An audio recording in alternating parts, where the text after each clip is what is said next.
where am I spending? Welcome, I'm here with Christopher Vollmond-Carstens. Thank you for being here, sir. Mike, great to see you. We're here at Kaseya Connect Global and we're hanging out talking M&A today. So Christopher, well, first of all, thank you for being a part of the M&A Symposium.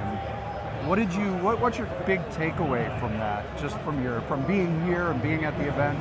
Yeah, I mean, I think the biggest thing for me is just the enthusiasm and interest that folks have in M&A, just trying to understand such a pervasive topic in the MSP world. And so I think that part was awesome to see, just the number of folks in the room who are curious to learn from folks like myself and other corporate development and M&A leaders at scaled MSPs.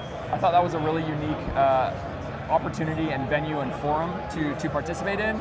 And I think it really kicked off the day with some great perspective from Fred in the morning. I think that was a great way to get things going, and then to kind of round out the day as being part of a panel that Gary Pica had moderated to provide our perspectives on how we think about evaluating a business, and how even if you're not planning to sell anytime soon, that there are decisions that you can start making now to put yourself in the best position to achieve your goals and dreams for your business, and try to make some great money along the way.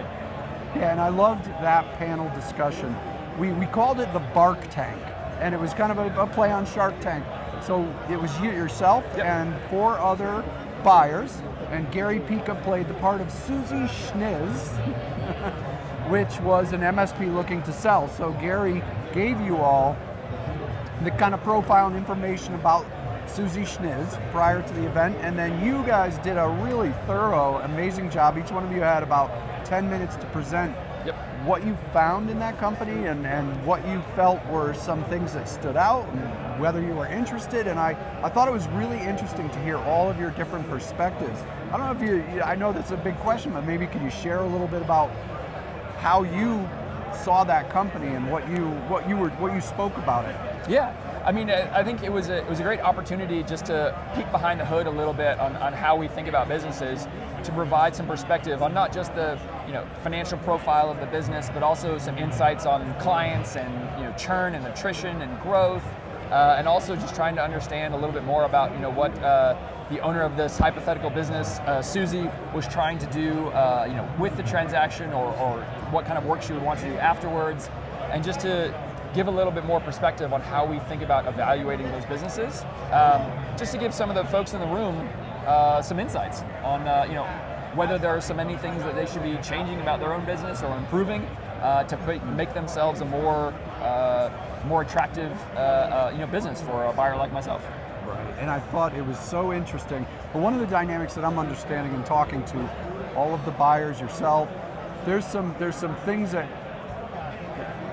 they come up all the time with everybody. Some things that are very similar from buyer to buyer when they look at a seller. And I guess what I'm getting at is, if you're an MSP, I don't care if you're not looking to sell ever, you should be talking to folks like Christopher. You should be talking to all of these businesses that buy MSPs, because what seems to be is that all the MSPs that come through that process and do what you're looking to do are better business owners.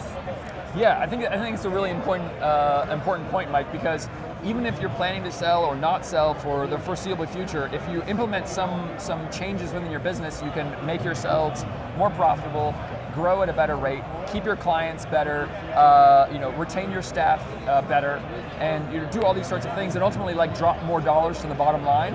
And so I think those are important things to be thinking about, regardless of whether M&A is on the table. So things about keeping your clients, growing them once you've got them in the house, keeping your talent and sort of growing and developing them, figuring out ways in which you can optimize the pricing capabilities for yourself, the contract structures that you do have with your clients.